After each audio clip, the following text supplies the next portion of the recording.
Banakin, Boya, Binonioso, venez nombreux. Appelez vos amis.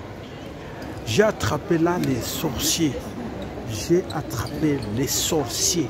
Il y a ma vie na bino. Banakin, bo benga na binonioso, batata, ba maman, ba ndeko, bo benga na. Ngana kangi, ba ndeko, ba frena, ka ba vie na bino. O ba linka vie na bino avancé. Bandeko, to bananano, na banako fait raisonner bino. Allez, commençons. Je ne sais pas parmi vous ceux qui ont un dictionnaire et que chacun de vous a consulté le mot aéroport international. Là où vous avez tout autour de moi, et si on appelle ça l'aéroport international. L'aéroport international de Doha. Na lekaki na Dubaï, na lekaki na Turquie, na lekaki na mboka nyonso na tambola, même les États-Unis. Mais nazo komona appellation bino bo bengaka aéroport international de Njili na kantike ezali bose modisaka parce que comme il fallait pas bo benga. Alors, ceux qui te comparent aéroport Oyo, te comparent lié Oyo, n'attendent pas bengango aéroport international de Doha, et que nazo bate ceux qui ont ezali n'est pas na biso na Congo, te bengango aéroport to aérodrome. Na kana bobi différence. Pour Oyo bozo komona ezali aéroport international. Na rang ya ba aéroport international. Na catégorie na ango et ce que vous avez bino moko et loko moko kakolaté là dans un petit coin na kenan ba coin nyonstoté na zaka na sika moko na coin kaka moko bozo mona na zone kaka moko bozo mona sika moko na zo tourner parce que eza munene na ko tambola partout donc donne encore côté c'est pratiquement impossible. Mais mes chers amis, revenons maintenant. Alors nebisa ki bino promettait que bino ke nazui ba ndoki o ba lokaka ba vi na bino ya avansaka te na Congo o ba te belé ba monaka ki a 6 classes, il est licencié, il est ingénieur, il est docteur avec des papiers bien sûr, mais surtout lundi na réalité les papiers là ils suffisent parce que na kate mitou et na bino loko ezate. Il y a quelque chose qui ne va pas là mes chers amis. Raisonnons, na kotala auto moins to bengango aéroport international. Toujours exemple ga moko. So la ni vie sociale à bateau va vivre kanango, transport en commun bateau va vivre kanango. Au comment na juste exemple ga mi balé wana vie sociale, transport en commun et puis total ba misala. Voilà, donc tala ki a solo bateau yo baza quelque part na mitou. Bana mitou ba raisonner ka ba réfléchir saka pour travailler pour les autres. Dans plusieurs pays, on a constaté qu'ils travaillent pour les autres. Bon, nous sommes revenus toujours pour la Kangi Bando qui a vu na bino. Arrêtez s'il vous plaît, d'appeler vos oncles, vos tantes. Oh Bandoki, batata moi si ba maman leki ba maman kulutu, bo benga ba maman Bandoki te. Moi j'ai trouvé na juli bino Bandoki a vu na bino. Bandoki a vu na bino bateau comme ça bino ba zoba. Batalaku pour crier. Vous criez trop. Bosawana Raïs Zonga Tolembi yote. Mais vous oubliez que c'est ce Raïs qui a fait que Félix soit là, que Félix échoue. Bobosan que yi Raïs wana mutastra ki na plan na bango e ba tuti que Félix azalawana, Félix a échoué bo lukaye. Et bobo sani tango no kabino bozo belela mu kwantombolo béton na banako talanga lui oh mais bateau yo baza maudit ou quoi. La jeunesse, je m'adresse à vous la jeunesse congolaise parce que biloko na kansi pana biso on dirait que nzambe muta quitté siango parce que beaucoup vont dire ça que non baza béni nzambe muta sali ke bango bazala boye. Arrêtez, ce pays Qatar est plus pauvre que chez vous. Nous sommes plus riches que Qatar. Ne vous en faites, je vous rappelle que nous sommes plus riches que Qatar. Donc nous pouvons faire ça 10 fois ou 100 fois mieux que ça. Je vous jure, Tokoko Salango 100 fois mieux que ça, biso na Congo. Pourquoi? Parce qu'il y a des autorités qui réfléchissent, qui raisonnent, qui savent qu'il faut faire quelque chose pour leur passer et que Moutounio Sakoyeba que oui, voilà, na leka kiwana, to leka kiwana, on m'a appelé autorité pour faire donc dans cette autorité à Mboka, na salle quelque chose. Mais alors, quand ces gens-là ne le font pas, faut qu'il y ait bino bato komisaka bango, faut qu'il y ait bino bato bango ba manipulaka.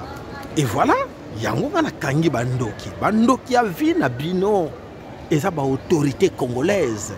Bandoki a vi na bino. Eza bato ba député, ba sénateur, ba ministre, bo nyonso ba politique. Bandoki a vi na bino. Ezali ba pasteur. Tout ce monde-là qui sont tout autour de vous, que vous applaudissez chaque fois. Que oui, vieillot de Kibango, honorable yo de Kibango. Bango de bandoki a vi na yo. Et quand tu le fais, aux autres, c'est maudire yo moko encore plus. Parce que en réalité, Moutfaza conscient. Que moi, pourquoi je suis congolais, je suis né congolais, pourquoi? Surtout vous la jeunesse, je m'adresse à vous. Vous êtes bloqués, maudissa bino, kanga bino, esprit, marabout, féticheur. Et vous qu'on s'en sortir, et vous cherchez des sorciers à gauche, à droite. Vous avez bandoki à gauche, à droite. Mais bandoki, ce sont ces gens-là que vous applaudissez.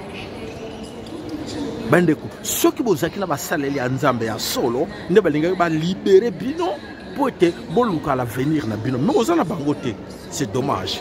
Et voilà mes chers amis, c'est triste de voir, de faire ces remarques là, bandeko. Bana ba jeune, c'est à vous que je m'adresse. C'est à vous parce que là, quand on dit que la jeunesse congolaise est maudite, donc c'est-à-dire qu'ils n'ont pas ce point d'abino pour s'en sortir. Voilà mes chers amis, il faut quoi? Qu'est-ce que je peux vous conseiller? Qu'est-ce que je peux vous dire encore? Il faut la révolution. Tout ce qui nous reste à faire, c'est la révolution populaire. Chasser tous ces mondes et les décideurs, tous ces gens qui sont autour des ambassades, les diplomates, les français, les américains, les anglais, tous ces mondes-là, les Congo, voilà Moussala Bassala Kapoïte va rendre bino idiot bourrique. Natang bazo bloqué bino mentalement, physiquement, et voilà, bango bazo profiter lango parce que bozo yibana bino rien. Voilà, c'est ça l'aéroport international. Voilà, la seigneur bino moko na bino à réfléchir, à raisonner, à mekana no ko landa affection na pesi bino lelo et que na ko yeba ke ya solo bandeko biso moko tozo ko iboma, tozo freiner vie na biso.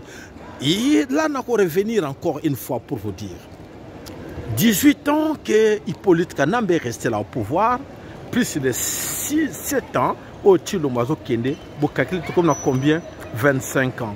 25 ans, moi, na Oyo, à Botami qui banda Hippolyte Kanambe, comme il a pouvoir, na le fait que ça a pouvoir, et ça lui 25 ans, que Azali Wala Maza, Aza Bourrique. Aza idiot. Excusez-moi, je vous dis la vérité. Parce que si vous collez dans passe oyo, vous collez dans système oyo, et que vous tirez les fanatiques, pour moi, à 18, moi, à 25 ans, est capable de diriger une nation, moi, à 25 ans, est capable de dire, tellement que non, pour vivre, pas ça, pas l'équipe trop, et voilà, qu'est-ce qui ne va pas que vous vivre, et vous souhaitez que vous restez dans la passe, mes chers amis. Boluka koyuka nzela ya nzambe ya solo oya kolamusa bino na révolution. Boluka nzambe ya solo ya mvuluzi kimbangu oya kolamusa akolongola bino na kati na malédiction o batieli bino bakangi bino besprit na ba poubelle bakangi bino esprit mesana na bino to mesana nango te esala nini oui oko mesana nango okotika okobota bana no bakomesana pe nango yo poko tika la kana position wana oya malédiction o ko s'en sortir te vinango bimangwana aussi si ba classe aussi ba papier ba titre académique bidon na kati mitu eloko ezate faute ya yo moko papa ya yo moko mama pour être ozoko yeba te pour na ko revendiquer ba droit na yo ko ba droit et devoir na yo nde esika ne ba autorité ba ko banga yo ba ko banga ba non. On a des comptes à rendre à qui? À la population. On a des comptes à rendre à qui? À la jeunesse. Parce que tout ça pour na compte na biso moko parce que le bango moko ke ba rendre bino mauvais service ba détruire bino et boyoki yango nana tel mi parle ba ke oui to tomboka le to benga na bango nyonso mais vous êtes là bandeko. Alors tout ce que moi je peux vous demander encore une fois, tout ce qui reste à faire, c'est la révolution. Et l'objectif de la bino ça les la révolution populaire pour chasser tout ce monde. Voilà, nous avons bino courage, c'est pour votre avenir. En fait, biso misusu to sito gagnant avenir la biso to gagnant vie na biso to sala o esingale to sala.